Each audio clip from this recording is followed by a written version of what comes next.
Hi there, today our adventure with Tentacle Boy from Eternights begins. I am GiockBul and we are starting. It all begins with an enigmatic girl touching a sphere in a tree. The actual story starts in our cozy home where our friend Chani suggests finding a girlfriend and signing up for a dating app. He is a dream guy who knows how to use Photoshop. But let's get distracted for a moment at the TV announces that the Eternights project is launching tomorrow. The Eternal Youth project where people don't age. Chani doesn't seem to care, he just wants to watch Yuna, the pop star everyone loves. Chani leaves but the internet stays and he tells us he found an app where we can take a test to find a girlfriend. We take the test and someone messages us even though we asked for dirty pictures. She agrees to a yacht date. As we fall asleep, our hero dreams of having a superpower, a mysterious blue hand that can transform into a sword. While our hero sleeps in a world where all the laboratories working on the Eternights project happen to leak. The next day we go on a date and suddenly there is an explosion. People start turning into strange creatures and a massive wall appears in the city. People are herded into shelters all over the city to stay safe, and our heroes end up in one of these shelters. On TV they show the wall and tell everyone to stay in the shelters and await the rescue team. But hearing some sounds outside the shelter, our heroes decide to investigate and stumble upon pop star Yuna and her friend. The speaker announces that we should head to shelter B15, so we do. Unfortunately, Lena proves to be a bit naive and it costs her dearly. The rest of us act on our survival instincts and run as fast as we can. To hide we choose a cabinet and just like in anime we end up inside with a girl. Once scenes settle down, Yuna decides to heal us. Turns out she has a superpower. Our hero then encounters Drone Lady who informs us that there is a safe train, so we board it. There we encounter the girl who cut off our hero's hand.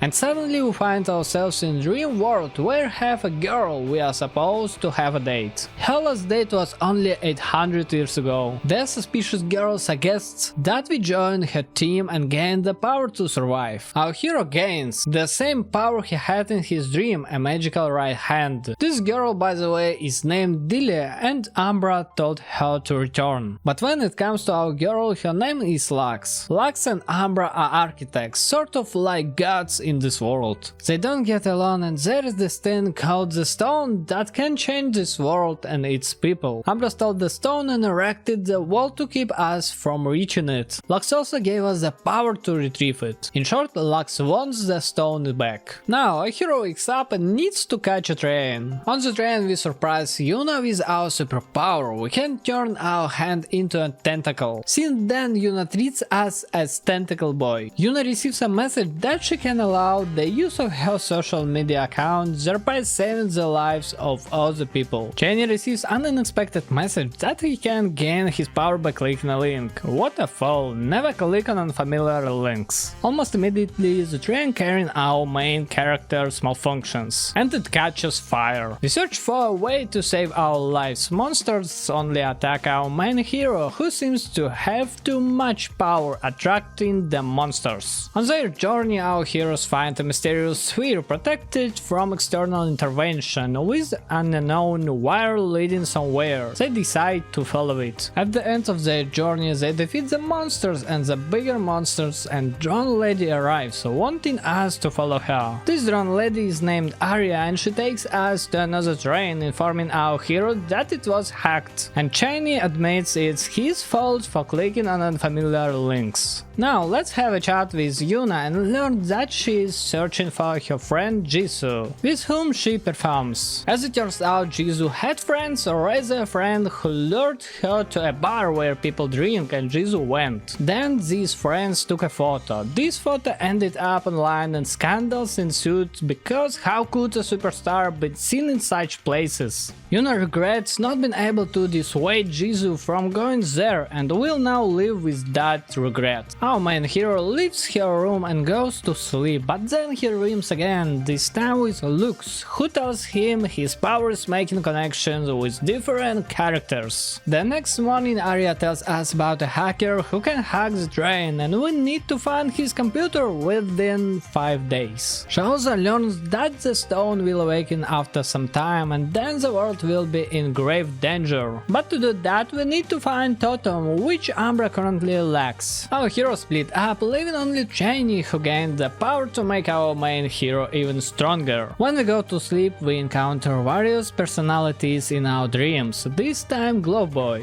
By the way, GiockBul is us, we need to constantly communicate with ourselves to become better. A few days later we learn that Yuna relaxes by ironing things, this time it's our hero's pants. The day has come when we need to find the infected hacker. As we break into his lair we see many phones with the same message Chani received, but the hacker came up with different ways to different people to click the link. Along our journey we encounter strange puzzles like this machine where you have to dance, and Yuna handles it perfectly. Next we find his server hideout shrouded in fog. We reach his hideout and find numerous tweets from Yuna's account inviting everyone here and asking them to bring a plush toy as proof of being human. Well, for all the havoc infected hacker caused, we defeat him. After defeating the hacker, Chani frantically types something into the terminal. And that's it, the server comes to an end, everything crashes and breaks down. Right there we find a girl who was infected but never attacked us. So we take this girl with us onto the train. Well, why not? She turns out to be a big fan of Yuna and was thrilled to see Yuna in person. Additionally, she enjoyed doing makeup, so suddenly all our heroes become clowns. But that's not the main point. Chani finds a photo taken inside the wall. We decide to go find a sphere like that and break through the protection. Only Yuna can handle it, so we persuade her to do it. As a result, these glows start appearing all over the area, and it turns out that breaking these orbs will allow us to break the walls that have appeared. Our heroes find themselves in a situation where everything around them crumbles. But our main hero uses his magical right hand to create Yuna's bra, saving lives. Well, all the heroes successfully return to the train. We decide to celebrate a bit because we managed to break the wall. So we take a photo to remember this moment. During our break, a girl approaches us who wants to join us. Her name is Sia, she is a very smart person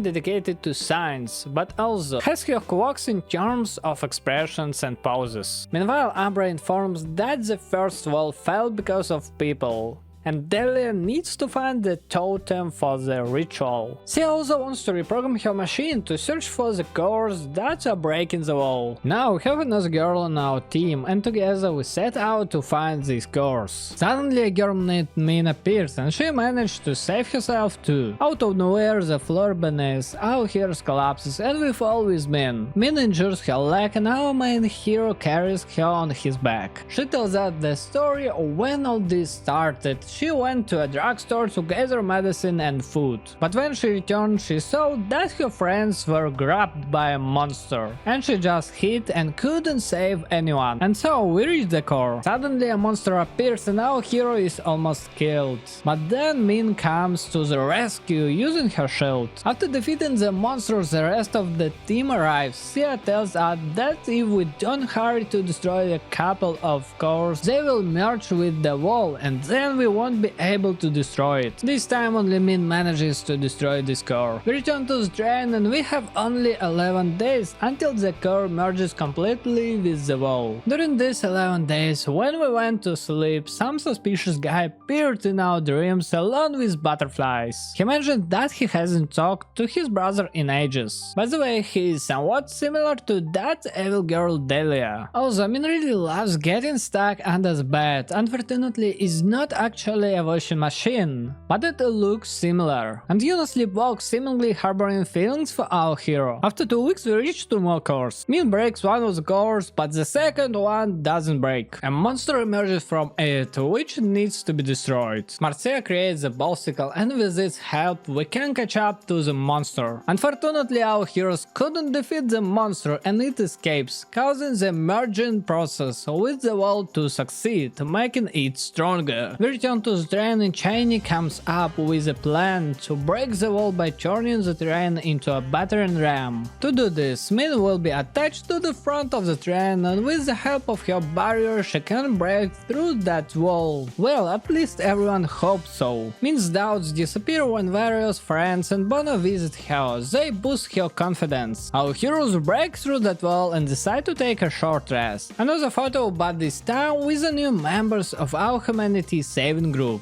After a short break, we return to the train and discuss our next move, namely we need to retrieve the stone from Kafka Lab, the laboratory that researched the Eternights project for eternal life. Meanwhile, Delia managed to find the totem and everything needed for the ritual is ready. We are on the train heading to the laboratory when suddenly a second train appears very close to ours. It turns out to be the same person who appeared in our dreams with the butterflies, and his name is Johan. He tells us that with the totem architects can charge the stone and this totem places a curse on people, taking away part of their humanity. And Johan and Delia are immortals. As it turns out, Johan's brother sacrificed his life to save Johan. Johan can't forgive himself for this. Johan decides to share his story. To fix the stone, a human sacrifice is needed. Delia's partner Jace volunteered. That's why Delia wants to find him, because she is convinced he's inside the stone.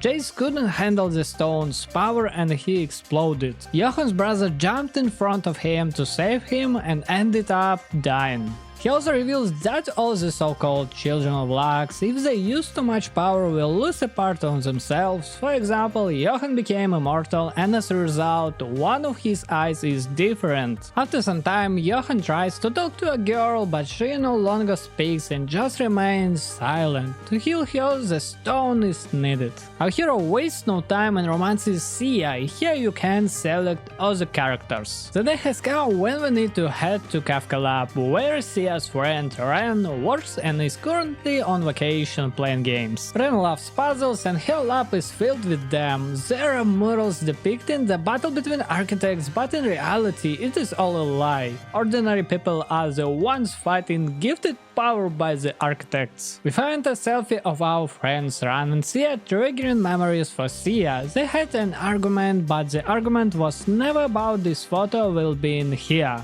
Ren didn't like that Sia avoided people even in multiplayer games where she played solo. Ren gives her homework to play programmed hearts. As we explore the laboratory, we encounter Ren's creation, the Boha 8 robot. After defeating it, Sia can make us a keycard to proceed deeper into the laboratory, but she notices that Ren's keycard was recently used, which is strange. Johan decides to recall the past when Lux said that nothing was left of Jace and he couldn't be brought back. Delia believed otherwise, thinking he was inside the stone. We find a recording of Ren's thoughts, number 18, where she talks about being the first generation to achieve anti-aging. In the second recording there is conversation, but interestingly, the person Ren is talking to is encrypted. Finally, in the last entry of Ren's log, she realizes that she might not have been working on anti-aging after all. We finally come across Delia, who guards Totem and the stone. She runs away, but she sends a monster after us, which we defeat. However, Delia still meets her end. But after our victory, her second eye changes. She uses even more of her power to try to bring Jace back. She also killed Ren to obtain her keycard. Sia gets angry, but fortunately she quickly calms down and refrains from using her power to kill Delia. We return Totem and Stone to the train, where Johan will prepare the totem ritual to save as many infected people as possible. We are heading out to finally save the world, but then Yuna learns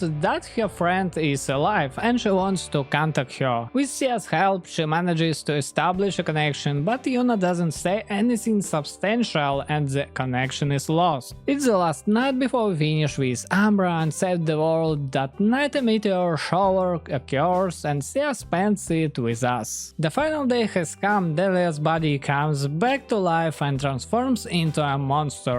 Now we need to fire the cannon to end it all. We go and clear the areas near the train because they are blocking our path. After destroying all the monsters, the ritual can proceed. Meanwhile, Sia decides to take a stroll and gets captured. The totem ritual is successful and our power disappears. Now we need to find Sia, but our main hero has no strength left. We find Sia and she is caught between two trees and clearly suffering. Our hero talks to himself at 2 Lux. After these conversations, he realizes that he needs a connection with himself.